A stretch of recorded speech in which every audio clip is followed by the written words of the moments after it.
સુરતના ભાજપ ધારાસભ્ય અરવિંદ રાણાનો દાવો, આરટીઆઈના નામે વસૂલાય છે ખંડણી। એક જ ઝોનમાં 6 આરટીઆઈના નામે ખંડણી વસૂલતા 18 લોકોના નામ કર્યા જાહેર।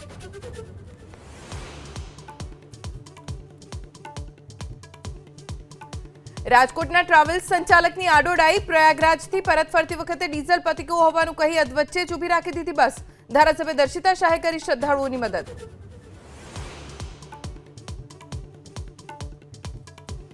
વલસાડમાં બોર્ડની પરીક્ષા આપવા જતા વિદ્યાર્થીઓની બાઇકને નડ્યો અકસ્માત, એકનું મોત, અન્ય 2 ઘાયલ। એક જ બાઇક પર 3 મિત્રો જતા હતા પરીક્ષા આપવા।